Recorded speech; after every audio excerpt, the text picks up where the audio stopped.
O Ministério Público Federal descobriu quem é o verdadeiro genocida na presidência da República, Luiz Inácio Lula da Silva. Pois é, o político que tanto usou esse termo para acusar o seu principal adversário, que precisou lidar com uma situação sem precedentes, agora é alvo de uma investigação preliminar aberta pelo Ministério Público Federal após identificar indícios de omissão do governo Lula no combate à Covid. E antes que alguém surja com o argumento de que o principal responsável não é o presidente da República, que é o ministro da Saúde ou algum dos seus subordinados, eu faço questão de lembrar aqui que Lula nunca se preocupou com isso ao fazer as suas acusações. Além de direcioná-la sempre à pessoa do ex-presidente, ele ainda afirmou em uma entrevista à Rede TV no dia 27 de fevereiro de 2024 que não esperaria a tipificação de genocídio para chamar de genocídio. Ou seja, se ele acha que alguém é genocida, ele chama de genocida e pronto. Ironicamente, o cara que chamou Flávio Dino de gordola e filho da P foi condenado à prisão, mas Lula atribui a quem ele quiser uma suposta responsabilidade pela morte de milhares de pessoas. E nisso a justiça brasileira não vê problema algum. Enfim, como se não bastasse o fato de ter sido omisso ao ponto de deixar o Brasil bater o recorde histórico de casos e de mortes por dengue em 2024, Lula ainda lidera um governo que foi omisso em relação ao combate de outra crise que já havia sido controlada, a de Covid. A Procuradoria da República no Distrito Federal considerou que o Ministério da Saúde do governo Lula falhou na busca por vacinas atualizadas, deixou vencer milhões de doses e realizou um número inexpressivo de testes de diagnóstico. E a parte mais irônica é que isso foi apontado em um inquérito civil que originalmente mirava a gestão de Bolsonaro. Mas o documento do Ministério Público Federal, que é do final de setembro desse ano, aponta que as práticas do governo anterior, que foram tão criticadas, aconteceram também no governo Lula. Diante da situação, o Ministério da Saúde, que hoje é comandado por Nízia Trindade, publicou uma nota dizendo que a atual gestão, abro aspas, é incomparável à anterior, a começar pela defesa da ciência e da vacinação, fecho aspas, repetindo assim o trabalho mais executado dentro da pasta desde janeiro de 2023, o de inventar desculpas para a própria incompetência. O diretor do Departamento do Programa Nacional de Imunizações, Éder Gatti, que por sinal em janeiro de 2023 disse à imprensa que a gestão de Bolsonaro deixou vencer 370 mil doses de vacina, mas depois, sob a sua gestão, o governo Lula deixou vencer cerca de 8 milhões de doses no estoque do Ministério da Saúde, disse agora que a culpa pelo baixo índice de vacinação é dos grupos anti-vacinas. Bom, diante desse cenário, eu faço questão de dedicar aqui alguns segundos do meu tempo para esclarecer ao senhor Éder Gatti, à senhora Nízia Trindade e ao senhor Lula o que realmente está acontecendo nesse país. O que realmente está acontecendo é que o povo brasileiro já percebeu que vocês, além de incompetentes e irresponsáveis, ainda são hipócritas, pois acusam os outros daquilo que vocês mesmos fazem. A responsabilidade que vocês atribuem aos grupos anti-vacinas, na verdade, é uma consequência do fato de que grande parte da população brasileira já percebeu que a suposta ciência defendida por vocês representa apenas um lado da ciência,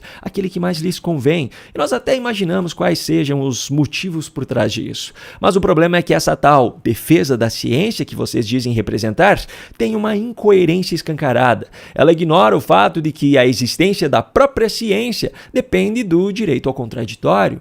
Ao impedir, através da censura, que o outro lado da moeda chegue ao povo brasileiro para que cada cidadão, por conta própria, tome a sua decisão, vocês deixam claro que a defesa não é da ciência, mas dos seus próprios interesses. Bom, voltando à matéria, foi trazido ainda um trecho do relatório do Ministério Público Federal que aponta que o Ministério da Saúde do governo Lula tem organizado compras de vacinas e testes com base em dados imprecisos e afirma o seguinte, abro aspas, ocorre que o número real de casos e óbitos por Covid-19, especialmente a partir de 2023, é desconhecido. Eis que as já escassas políticas de testagem foram completamente abandonadas, sobretudo a partir da metade do ano de 2022. Fecho aspas. O MPF afirma ainda que a falta de dados leva à falsa conclusão de que a transmissibilidade do vírus diminuiu, quando, em verdade, o que decresceu foi somente a quantidade de testes realizados. Com isso, comprova-se aquilo que eu e muitos outros já vínhamos dizendo desde o início do governo Lula. Bastou trocar o governo para que o vírus parecesse ter deixado de existir. O governo não fazia mais informes, a imprensa tradicional brasileira já não fazia mais questão nenhuma de acompanhar os dados. É como se isso simplesmente não existisse mais. Lula, inclusive, deu uma bela demonstração do seu conhecimento sobre esse tipo de prática ao acusar governadores em relação às estatísticas da segurança pública dos seus respectivos estados em uma reunião realizada no Planalto na última quinta, dizendo que, abro aspas, cada um produz a informação que lhe interessa, fecho aspas. Em relação à Covid, fica provado agora que, para sustentar a narrativa criada contra o seu adversário, Lula assumiu o governo e, a partir desse momento, apenas produziu a informação que lhe interessa. Bom, eu ainda vou mostrar no vídeo de hoje uma série de absurdos que foram ditos por Daniela Lima hoje pela manhã na Globo News, que, segundo ela, partiram de ministros do Supremo Tribunal Federal, mas eu tenho um recado rápido para você. Nem mesmo o resultado negativo nas eleições municipais de 2024 é capaz de frear a militância de esquerda. Ainda faltam 2 anos para o pleito de 2026, mas o exército de esquerdistas já está se articulando para propagar velhas e novas narrativas contra os seus adversários. Para evitar que o Brasil continue nesse cenário catastrófico decorrente do resultado de 2022, é muito importante que cada cidadão de direita esteja preparado para combater essa militância da melhor forma possível, derrubando completamente os seus argumentos. Para ajudar nesse sentido, eu preparei um material em vídeo com 12 aulas ensinando 12 estratégias diferentes para vencer debates contra militantes de esquerda. São 7 estratégias que já faziam parte do e-book, que talvez você já tenha até acessado, só que explicadas de maneira mais detalhada e aprofundada nesse curso, e ainda outras 5 estratégias inéditas. Vale ressaltar aqui que todo esse conteúdo foi preparado para ajudar tanto aqueles que debatem contra militantes diante de um público, quanto para aqueles que enfrentam esse tipo de situação no seu dia a dia, com colegas de trabalho, familiares ou amigos. Além de todo esse material, você terá acesso ainda a alguns bônus, como um módulo que reúne diversos debates históricos na íntegra, como os debates presidenciais de 1989, passando por 94, 2002, 2010, 2014, 2018, 2022 e até mesmo o debate com os candidatos à Prefeitura de São Paulo, onde aquela cena da cadeirada aconteceu. Você também terá acesso a um módulo bônus de aulas com os principais ensinamentos de livros best-sellers mundiais, com conteúdo relevante para ajudar você a se preparar ainda mais para esses debates. Todo esse conteúdo será de livre acesso para você de forma vitalícia pelo investimento de apenas R$ 147, que pode ser feito por Pix, boleto ou parcelado no cartão de crédito.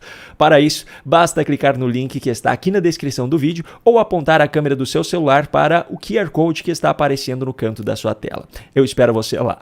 Muito bem, vamos agora ao comentário feito por Daniela Lima hoje pela manhã na Globo News, que mais uma vez trouxe informações extraídas da sua íntima relação com ministros do Supremo, dessa vez em relação à conduta da Corte nos julgamentos dos envolvidos no 8 de janeiro. A explicação basicamente é a seguinte: casos leves, gente que claramente não depredou, gente que não cometeu ilícito grave na trama golpista do 8 de janeiro, está tendo pena de no máximo 1 ano comutada em serviços sociais ou até acordo de não persecução penal. O que é isso? A pessoa se senta com o Ministério Público Federal, reconhece que praticou um tipo de violação. Em troca desse reconhecimento, há ali uma comutação de ação social, que seja prestação de serviço, mas não há uma acusação na justiça. A princípio, a PGR, sim, lá atrás, ainda sob Aras, se recusava a pensar na possibilidade de acordos de não persecução penal, porque partia do princípio, gente, que o ataque à democracia é o crime mais grave que se pode ter, já que da democracia, é que deriva toda a árvore da nossa Constituição. Mas depois, com o avanço das apurações, chegou-se ao entendimento de abrir os casos de não persecução penal para quem comprovadamente não praticou ilícito grave. Porque os ministros do Supremo se deram ao trabalho de lembrar tanto a linha cronológica, quanto que há acordos, como penas impostas de até 1 ano que são comutadas em serviços sociais, por exemplo, para explicar que a proposta do ministro da Defesa, José Múcio Monteiro, simplesmente não faz sentido. Anistia para quem tem casos leves. Primeiro de tudo, casus leve. Qual será que é a pena por assassinar o português, Daniela? Agora, o principal. Os ministros do Supremo falam como se fosse fruto da sua benevolência a condenação a apenas 1 ano àqueles que não cometeram, por exemplo, depredação. Só que a pena prevista para dano ao patrimônio público, que já é maior que o dano ao patrimônio alheio, de acordo com o Código Penal, é de 6 meses a 3 anos de detenção, convertida à prestação de serviços para réus primários. Então, não há absolutamente nenhuma benevolência por parte dos ministros. Pelo contrário, o tal ataque à democracia, que Daniela Lima disse ser o crime mais grave, não passa de um fruto da imaginação dos ministros. Isso já foi confirmado por inúmeros juristas de grande notoriedade nesse país. Notoriedade e conhecimento muito maior que o dos próprios ministros do Supremo, por sinal. Eu sempre disse isso e volto a repetir. Eu não concordo com nada do que foi praticado naquele dia, mas ninguém ali cometeu nenhum crime além de dano ao patrimônio público. Portanto, na pior das hipóteses, as maiores condenações não passariam de 3 anos de detenção. Essa é a verdade. Ponto. Um grande abraço e até a próxima.